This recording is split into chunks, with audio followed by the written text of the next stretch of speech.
ప్రభునందు మరణాత విశ్వాస సమాజం అనే ఈ టీవీ కార్యక్రమానికి విచ్చేసిన మీ అందరికీ ప్రభు యేసు నామములో వందనాలు, శుభములు కలుగునుగాక.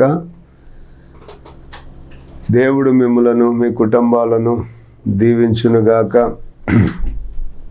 ఈరోజు మరొకసారి ఈ టీవీ కార్యక్రమం ద్వారా మరొకసారి మీ గృహాల్లోనికి రావడానికి ప్రభు మాకు సహాయం చేశారు. మరి మనం ఈరోజు దేవుని యొక్క వాక్యములో యేసు అపవాది చేత శోధింపబడుటకు ఆత్మ వలన అరణ్యమునకు కొనుపోబడెను అనే మాటను మనం ఈ వాక్య ధ్యానాంశంగా మనం ఈరోజు ధ్యానం చేయటానికి సిద్ధంగా ఉన్నాము. మరి ముందుగా వాక్యాన్ని చదువుకుందాం. మత్తయి సువార్త 4వ అధ్యాయము 1 నుంచి 11 వచనాలు మనం చదువుకున్నట్లయితే, అప్పుడు యేసు అపవాది చేత శోధింపబడుటకు ఆత్మ వలన అరణ్యమునకు కొనుపోబడెను. 40 దినములు 40 రాత్రులు ఉపవాసం ఉండిన పిమ్మట ఆయన ఆకలి కొనగా ఆ శోధకుడు ఆయన యొద్దకు వచ్చి, నీవు దేవుని కుమారుడు అయితే ఈ రాళ్ళు రొట్టెలగునట్లుగా ఆజ్ఞాపించమనెను. అందుకు ఆయన, మనుషుడు రొట్టె వలన మాత్రము కాదు కానీ దేవుని నోటి నుండి వచ్చే ప్రతి మాట వలన జీవించును అని చెప్పి వ్రాయబడి ఉన్నది అని మరి అపవాదితో మరి చెప్పినట్లుగా మనం ఆ లేఖనాల్లో మనం చూస్తూ ఉన్నాం. ఆ తరువాత ఆయన మరి ఆ విధంగా చెప్పిన తర్వాత మరొకసారి అపవాది మరొక రీతిగా ఆయనను శోధించినటువంటి విధానము మనకు కనపడుతూ ఉంది. అయితే యేసుక్రీస్తు ప్రభు ఆయన శోధించబడుతున్నటువంటి సమయంలో దేవుని యొక్క సన్నిధిలో తను తాను నిగ్రహ శక్తితో తన్ను కాపాడుకున్నట్లుగా మనం దేవుని యొక్క లేఖనాల్లో చూస్తూ ఉన్నాం. అలాగే 40 అనే సంఖ్యకు మరి ఎంతో ప్రాముఖ్యత ఉంది అని, మనం 40 అనే సంఖ్య పరీక్షకు సిద్ధపాటుకు గుర్తు అని మరి పరిశుద్ధ లేఖనాల్లో మనం చూస్తూ ఉన్నాం. అయితే తండ్రి అయిన దేవుని నుండి ఎలాంటి ఆదేశం లేకుండా మరి యేసుక్రీస్తు ప్రభువు మరి దేవుని యొక్క మరి శక్తిని తన సొంత అవసరాలకు వినియోగించుకోవటానికి యేసు ఇష్టపడలేదని, మరి అపవాది ఎన్ని రీతులుగా మరి యేసు ప్రభుని ప్రేరేపించినప్పటికీ కూడా మరి యేసుక్రీస్తు ప్రభు అపవాది యొక్క ప్రేరేపణలకు లొంగిపోలేదు అని మనం ఈ లేఖనాలలో మనం చూస్తూ ఉన్నాం. మొదటిసారి శోధించినప్పుడు ఈ రాళ్ళు రొట్టెలగునట్లుగా చేయమని చెప్పి శోధిస్తే అది మరి శరీరాశ, మరి నేత్రాశ, జీవపుడంబము ఇవన్నీ కూడా అందులో కనపడుతూ వచ్చినాయి. అయితే యేసుక్రీస్తు ప్రభు వీటిలో మరి దేని వలన కూడా మరి ఆయన పడిపోకుండా దేవుని యొక్క సన్నిధిలో దేవుని చిత్తాన్ని బట్టి మరి నడుచుకోవటానికి ఆయన ముందుకు వచ్చినట్లుగా మనం దేవుని యొక్క లేఖనాల్లో చూస్తూ ఉన్నాం.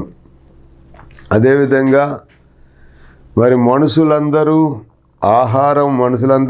ఆహారం అవసరమే కానీ ప్రతి మనుషుడు తన ఆహారమును సంపాదించుకునేటువంటి విషయంలో అటు ఆ ప్రయత్నాల్లో దేవునికైనా దేవుని మాటకైనా లోబడతాడు, లేక అపవాది మాటకైనా లోబడిపోతాడు. ఎందుకంటే ఆహారం ప్రతి మనిషికి అవసరమే.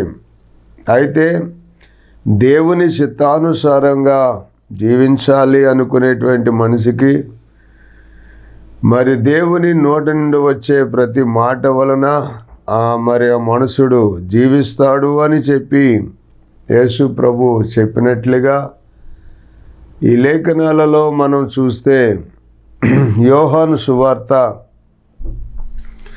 4వ అధ్యాయము 34వ వచనం మనం చదివినప్పుడు, యేసు వారిని చూసి, నన్ను పంపిన వాని చిత్తము నెరవేర్చుటయు ఆయన పని తుదముట్టించుటయు నాకు ఆహారమై ఉన్నది అని యేసు ప్రభు చెప్పారు. ఎవరితో చెప్తున్నారు? యేసుక్రీస్తు ప్రభువును మరి ఆయనతో కూడా శిష్యులను కలిసి యాకోబు బావి దగ్గర అలసిన రీతిగానే మరి అక్కడ యేసు ప్రభు కూర్చున్నప్పుడు సుమారు మధ్యాహ్నం 12 గంటల సమయంలో మరి యేసు ప్రభు ఆ యాకోబు బావి దగ్గర కూర్చుని ఉన్నప్పుడు మరి సమరయ స్త్రీ అనేటువంటి ఒక స్త్రీ నీళ్లు చేదుకోవటానికి ఆ యాకోబు బావి దగ్గరకు వచ్చినట్లుగా మనం చూస్తాం. మరి లోగా శిష్యులు ఊరిలోనికి వెళ్ళి ఏదైనా ఆహారం తీసుకుని వద్దాము అని చెప్పి వారు ఊరిలోనికి వెళ్ళినట్లుగా మనం చూస్తున్నాం. ఊరిలోనికి వెళ్ళినటువంటి శిష్యులు మరలా తిరిగి వచ్చేలోగా మరి ఆ బావి దగ్గరికి వచ్చినటువంటి సమరయ స్త్రీతో యేసుక్రీస్తు ప్రభు మరి మాట్లాడి సంభాషణ చేసి ఆమె యొక్క మరి జీవితంలో దాగి ఉన్నటువంటి ఆ పాపాలు అపరాధాలన్నీ కూడా మరి ఒప్పింపజేసి తన జీవితంలో ఉన్నటువంటి లోట్లన్నీ కూడా సవరించి ఆమె ఊరిలోనికి వెళ్ళి అనేక మందిని మరి ప్రభు దగ్గరకు తీసుకుని వచ్చిన సందర్భం మనం దైవలేఖనాల్లో చూస్తూ ఉన్నాం. మరి ఈ విధంగా చేసినప్పుడు శిష్యులు అప్పుడే ఊరిలో నుంచి ఆహారం తీసుకుని మరి ప్రభువుకు భోజనాలు తీసుకొచ్చినట్లుగా మనం చూస్తాం. వారు తెచ్చి యేసు ప్రభువుకి ఇచ్చి, మరి బోధకుడా మరి నీవు భోజనం చేయమని చెప్పి మరి యేసు ప్రభువుని వాళ్ళు అడుగుతున్నట్లుగా, శిష్యులు అడుగుతున్నట్లుగా చూస్తాం.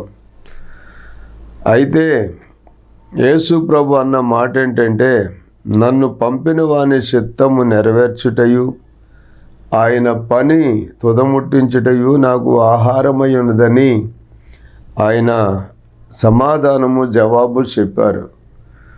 అంతకు ముందుగా మరి మనం 31వ వచనంలో మనం చూసినప్పుడు, ఆలోగా శిష్యులు బోధకుడా భోజనం చేయమని ఆయనను వేడుకొనిరి.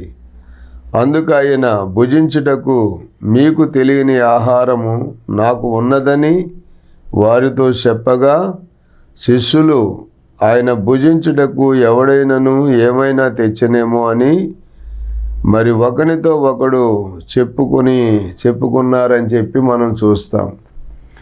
అంటే యేసుక్రీస్తు ప్రభు యొక్క శిష్యులు మరి వారి యొక్క ఆలోచన అంతా కూడా ఇంకా మరి పరిపక్వత కానటువంటి పరిస్థితి మరి ఉంది అన్నట్లుగా మనం అక్కడ గమనిస్తాం అన్నమాట. వారు యేసు ప్రభుతోనే మరి సంచరిస్తూ ఉన్నప్పటికీ, పరిచర్యలో ఉన్నప్పటికీ కూడా ఇంకా పరిపక్వత లేనటువంటి శిష్యులుగా వాళ్ళని మనం ఆ యొక్క విధానంలో మనం అర్థం చేసుకోవచ్చు. యేసుక్రీస్తు ప్రభువులో ఉన్నటువంటి భారము, ఆ బాధ్యత, ఆ బరువు అవి ఏమీ కూడా వారికి ఇంకా పట్టనట్టుగానే మనం చూడొచ్చు. అయితే ప్రభు అన్నారు వారిని చూసి, నన్ను పంపిన వాని చిత్తము నెరవేర్చుటయు ఆయన పని తుదముట్టించుటయు నాకు ఆహారమై ఉన్నది అని. మరి చూడండి, బావి దగ్గరకు మరి యేసు ప్రభు వచ్చి కూర్చున్నప్పుడు శిష్యులైతేనేమో ఊర్లోనికి భోజనం కోసం వెళ్ళి వాళ్ళు భోజన పదార్థాలు సిద్ధం చేసుకుంటుంటే మరి యేసుక్రీస్తు ప్రభు మరి తన దగ్గరకు వచ్చినటువంటి ఆ సమరయ స్త్రీతో మాట్లాడి తనను మరి ప్రభు వైపుకు, తండ్రి అయిన దేవుని వైపుకు మళ్ళించినటువంటి విధానం మనం చూస్తూ ఉన్నాం. ఇది మరి మనసును మార్చి, అప్పటి వరకు ఉన్నటువంటి మనసు మారి మరి తనలో ఆధ్యాత్మిక పరిపక్వత కలిగినటువంటి స్త్రీగా మరి ఆ స్త్రీ మారిపోవటం అక్కడ మనం చూస్తాం. అలాగే ఆమె మరి ఊరిలోనికి వెళ్ళి మరి అనేకులను దేవుని వద్దకు నడిపించి, నేను చేసినవన్నీ నాతో చెప్పిన వానిని చూడండి, ఈయన క్రీస్తు కాడా, ఈయన మెస్సియా కాడా అని చెప్పి మరి అందరినీ కూడా ప్రభు దగ్గరకు నడిపించినటువంటి ఉదాంతం మనం చూస్తూ వచ్చాం. అలాగే వచ్చిన వారు కూడా ఏమన్నారు అని మనం ఆలోచన చేస్తే మరి 39వ వచనం మనం చదివితే, నేను చేసినవన్నీ నాతో చెప్పినని సాక్ష్యమిచ్చిన స్త్రీ యొక్క మాటలను బట్టి ఆ ఊరిలోని సమరయులలో అనేకులు ఆయన యందు విశ్వాసం ఉంచారు. మరి ఆ సమరయులు ఆయన యొద్దకు వచ్చి తమ యొద్ద ఉండమని ఆయనను వేడుకొనిరి గనుక ఆయన అక్కడ 2 దినములుండెను. ఆయన మాటలు వినినందున ఇంకను అనేకులు నమ్మి ఆ స్త్రీని చూసి, ఇక మీదట నీవు చెప్పిన మాటను బట్టి కాక మా మట్టుకు మేము విని ఈయన నిజముగా లోకరక్షకుడని తెలుసుకొని నమ్ముచున్నాము అన్నారు. చూశారా? మరి ప్రభువు దగ్గరకు మనం ప్రజల్ని నడిపించడమే కానీ మరి రక్షణ కార్యాలు జరగాలంటే వారు ప్రభువుని చూడాలి, మరి ప్రభు మాటలు వినాలి. ప్రభు మాటలు వినటం ద్వారా వారిలో మార్పు, పరివర్తన కలుగుతుందన్నమాట. అందుకనే దేవుని సన్నిధిలో జీవిస్తున్నటువంటి మనం మార్పు నొంది మనం బాగానే ఉన్నాము అనుకునే కంటే మనం పొందినటువంటి రక్షణ మరి అనేకులకు పొందాలని, వారిని దేవుని యొద్దకు మనం నడిపించే వారంగా మనం ఉండాలని ఈ సమరయ స్త్రీ యొక్క జీవితంలో ప్రభు చేసిన గొప్ప కార్యం. అలాగే అనేకులకు ఆ సువార్తను పంచి తాను రక్షించబడి ఊరుకుంటమే కాకుండా అనేకులకు ఆ రక్షణ కార్యం జరిగేటట్లుగా ఆమె కష్టపడినట్లుగా మనం చూస్తూ వచ్చాం. అప్పటి వరకు ఊరిలోనికి వెళితే మరి తలెత్తుకుని తిరగలేనటువంటి ఆమె ఊరిలోనికి వెళ్ళి మరి ధైర్యంగా, నేను చేసినవన్నీ నాతో చెప్పిన వాడిని నేను చూశాను, ఈయన క్రీస్తు కాదా, మీరు రండి, వచ్చి ఆయన చూడండి, ఆయన మాటలు వినండి అని సువార్త చెప్పింది. మనం కూడా సభలు పెట్టినప్పుడు, మీటింగులు పెట్టినప్పుడు రండి, వినండి, రక్షణ పొందండి అని పాంప్లెట్లు వేస్తూ ఉంటాం. ఎందుకంటే ఏ ఒక్కరూ కూడా మరి నశించిపోకూడదని, ప్రతి ఒక్కరికి ఆ సువర్తమానము అందించాలని అగ్నిలో నుండి లాగినట్లుగా కొంతమందినైనా నిత్య నరకంలో నుంచి, నరకాగ్నిలో నుంచి కొంతమందినైనా మన వంతు మనకు చేతైనంత వరకు సువార్త చెప్పి కొందరినైనా రక్షించాలనేదే మరి ప్రభు మనలో పెట్టిన ఆ గొప్ప భారం. అందుకనే కొంతమందినైనా మనం రక్షించగలిగితే రేపు దేవుని సన్నిధిలో ధైర్యంగా మరి నేను చెప్పిన సువార్త ద్వారా లేక నేను ఇచ్చిన సాక్ష్యం ద్వారా మరి పలానా వారు లేక పలానా కుటుంబం రక్షించబడింది అని చెప్పడానికి ప్రభువు ముందు ఒక గొప్ప సాక్షిగా నిలబడడానికి మనకు ధైర్యం కలుగుతుందన్నమాట. అలాగూ లేనప్పుడు మరి పౌలు భక్తుడు చెప్పాడు, అయ్యో సువార్త ప్రకటించవలసిన భారము నా మీద మోపబడి ఉన్నది అన్నాడు. సువార్త ప్రకటించవలసినటువంటి భారము నా మీద మోపబడి ఉన్నది.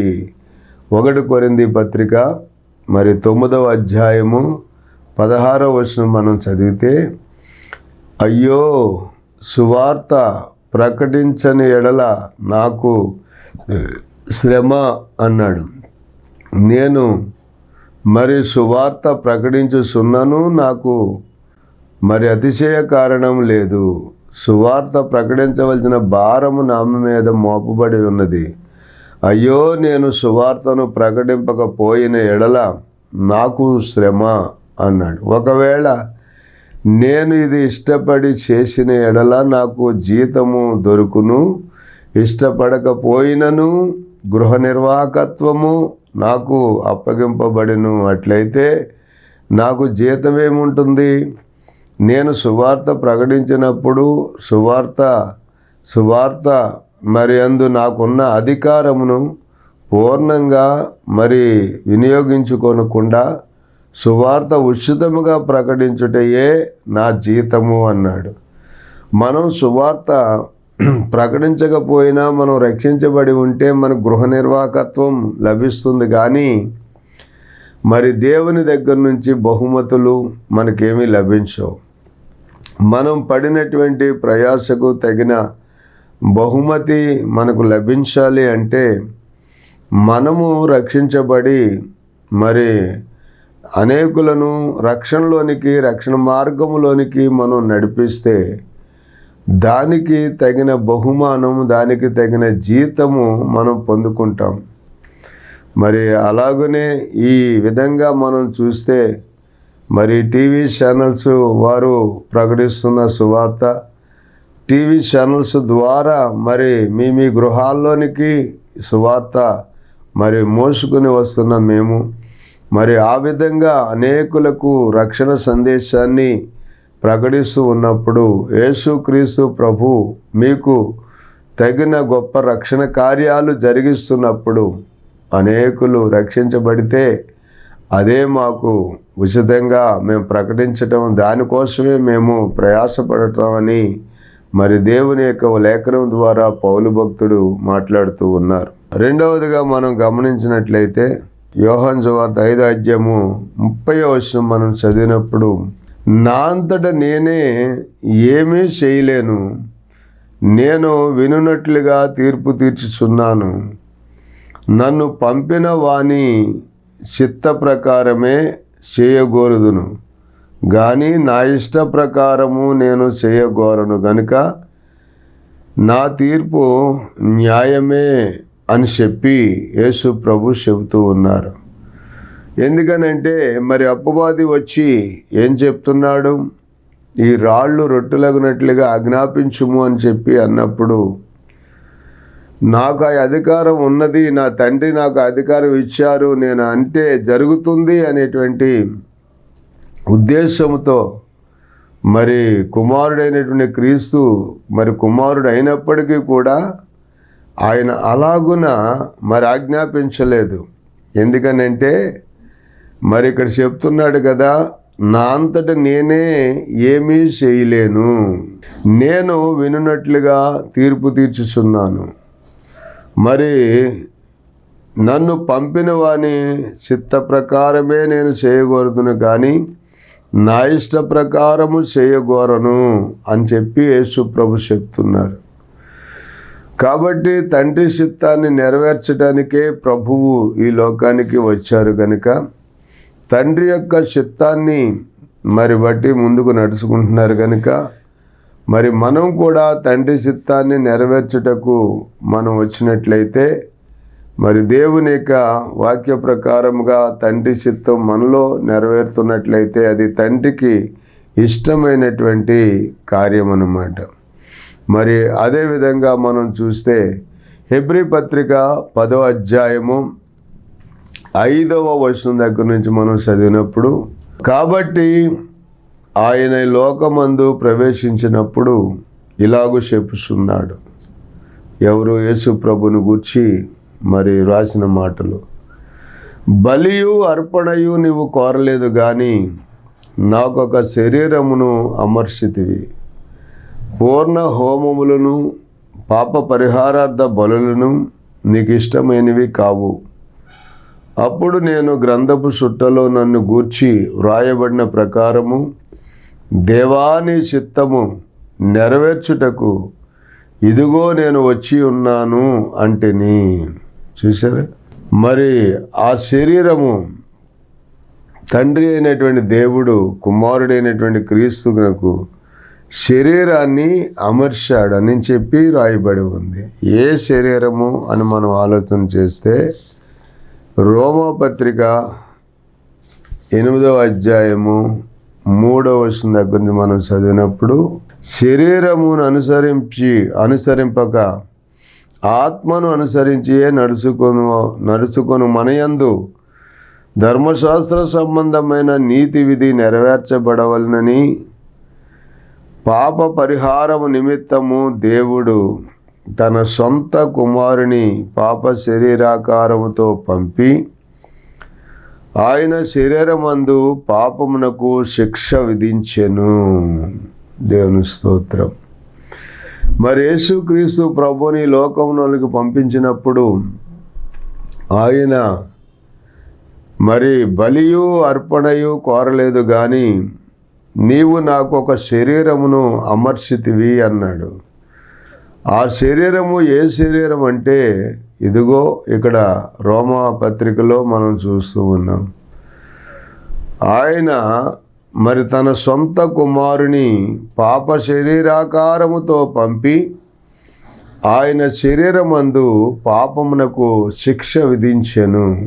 అంటే మనమందరము కూడా శరీరముతో ఉన్నాం కనుక మనమందరము కూడా శరీరముతో చేసిన పాపాలకు శిక్ష అనుభవించవలసిన వారమై ఉన్నాం కనుక ఆ శరీరమునకు శిక్ష మరి మనము భరించలేమని, మనము అనుభవించలేమని, మరి మన శరీరానికి మనం అనుభవించే శిక్ష అంతా కూడా మరి యేసుక్రీస్తు ప్రభుల వారి యొక్క శరీరమునకు ఆ శిక్షను విధించి మరి మనల్ని ఆ శిక్ష నుండి తప్పించడానికే యేసుక్రీస్తు ప్రభు మరి లోకానికి మరి మానవుడిగా మన శరీరము దాల్చి పాప శరీరాకారంతోనే మరి లోకానికి మరి యేసుక్రీస్తు ప్రభువుని తండ్రి పంపించినట్లుగా మనం చూస్తున్నాం. అందుకే ఆయన తన శరీరమందు మన శిక్షను భరించి మనకు రక్షణ తెచ్చినటువంటి మరి ప్రభువుగా యేసు ప్రభువుని మనం అంగీకరించవలసినటువంటి అవసరత ఉందన్నమాట. మరి ఆ విధంగా మనం చూస్తే మనం ఉపవాసము దీక్ష దక్షతలు కలిగి దేవుని సన్నిధిలో మనం జీవించవలసినటువంటి వారమై ఉన్నాం. అది దేవుని చిత్తాన్ని తండ్రి చిత్తాన్ని నెరవేర్చే వారముగా మనం ఉన్నప్పుడు అనేకమైన శోధనలు వస్తాయి. అపవాది కల్పిస్తాడు. ఆ అపవాది శోధనల్ని మనం జయించాలి అంటే మరి చాలా మరి భక్తి శ్రద్ధలతో మరి నీతి నియమాలతో మనం జీవించినప్పుడు దేవుడు మనకు మరి తగినటువంటి శక్తిని, బలమును, ఆరోగ్యమును అన్ని విధాల ఆయన మనకు అనుగ్రహించి ఆయన కృపతో మనల్ని బలపరిచే దేవుడిగా మరి ఉంటూ ఉన్నాడు. కాబట్టి మరి చూడండి, ఒకసారి మరి ఒక దైవజనుడు ఉపవాసం ఉండి ప్రార్థించాలి అనుకుని ఆ తీర్మానం తీసుకున్నప్పుడు మరి ఆయనతో పాటు మరొక సేవకుడు మరి ఆయనతో పాటు ఉండి ఇద్దరూ కలిసి చాలా పట్టుదలగా ఉపవాసం ఉండి ప్రార్థన చేయాలని చెప్పి వారు ఆ రోజు గొప్ప తీర్మానంతో సిద్ధపడి ఉన్నటువంటి సమయంలో ఎవరో ఒక సహోదరి మరి ఆ దైవ సేవకులకు ఆ రోజు మరి పెద్ద చేపను తీసుకుని వచ్చి ఆ చేపను కోసి వండి మరి ఆ చేపను చేసి పెడతాను, మీరు భోజనం మా ఇంటి దగ్గర చేయాలి అని ఒక సహోదరి మరి చాలా మరి భారంతో ఆ మాటలు చెప్తూ వచ్చిందంట. అయితే దైవజనుడు అన్నాడు, ఈరోజు మేము ఉపవాసం తీర్మానం తీసుకున్నాం, మేము భోజనం చేయము అంటే, మరి ఏమైనా సరే మీరు ఇవాళ భోజనం చెయ్యాలి, తర్వాత నుంచి మీరు ఉపవాసం ఉందిరుగాని అని చెప్పంటే, మరి ప్రక్కన ఉన్నటువంటి మరో సేవకుడు అంటాడట, ఈ రోజుకి మనం భోజనం చేసేద్దాం, తర్వాత మనం రేపటి నుంచి మనం ఉపవాసం ఉందాము అని మరి మరొక సేవకుడు అన్నాడంట. అయితే ఆ దైవజనుడు ఏమన్నాడంటే, తీసుకున్న తీర్మానాన్ని మనం కాదని పక్కన పెడితే అది తండ్రి చిత్తం కాదు కాబట్టి తండ్రి చిత్తాన్ని నెరవేర్చే వారంగా మనం ఉన్నప్పుడు మనం తీసుకున్నటువంటి నిర్ణయాన్ని ఖచ్చితంగా మనం చేయాల్సిందే అని చెప్పి ఆయన మరి గట్టిగా పట్టుబట్టి తోటి సేవకుడిని కూడా ఉపవాస ప్రార్థనలో స్థిరపరిచి ఇద్దరూ కలిసి ప్రార్థన చేసి ఆ రోజుకు వచ్చినటువంటి ఆ అపవాది శోధన, ఆ సాతాను శోధనను జయించిన వారిగా మరి ఆ లేఖనాలు ఆ సాక్ష్యంలో మరి చూస్తూ వచ్చాం. అలాగే ఈ రోజున చాలామంది మరి తీసుకున్నటువంటి తీర్మానాలు, నిర్ణయాలు మరి తండ్రి చిత్తాన్ని బట్టి తీసుకోకుండా వారు సొంత ప్రయత్నాలతో చేసి తీసుకుని చివరికి ఆ ఉపవాసాలు చేయలేక మరి వీటిని ఉపవాస దినాల్ని తమంతట తాముగా సొంత నిర్ణయాలతో రద్దు చేసుకునేటువంటి మరి సేవకులు ఉన్నారు, విశ్వాసులు ఉన్నారు.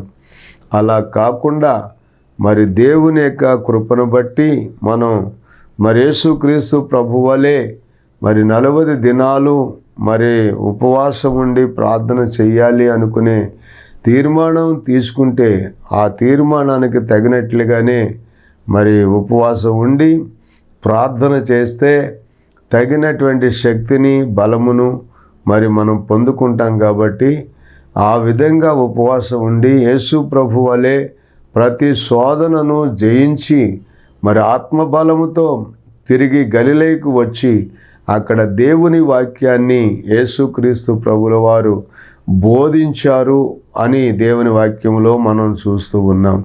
బలముగా బోధించారు. మరి అంతేకాదు అనేక మంది బంధించబడిన వారు విడిపించబడ్డారని, మరి ప్రభు యొక్క ఆత్మ నా మీద మరి ఉంది అని మరి ఆ సువార్త చెప్పడానికి మరి వారు సిద్ధపడ్డారు. మరి కాబట్టి దేవుని యొక్క సన్నిధిలో మిమ్మల్ని మీరు సిద్ధం చేసుకోండి. దేవుడు మిమ్మలను దీవించునుగాక. ప్రార్థన. తండ్రి, మీకు వందనాలని బిడ్డలను దీవించి ఆశీర్వదించి నీ ఆత్మశక్తితో నింపి ఈ మాటల ద్వారా నీ బిడ్డలను బలపరిచి నీ నామానికి మహిమ తెచ్చుకోవాలని యేసు నామములో ప్రార్థిస్తున్నాము తండ్రి. ఆమెన్. దేవునికి స్తోత్రాలు. మీకు వందనాలు.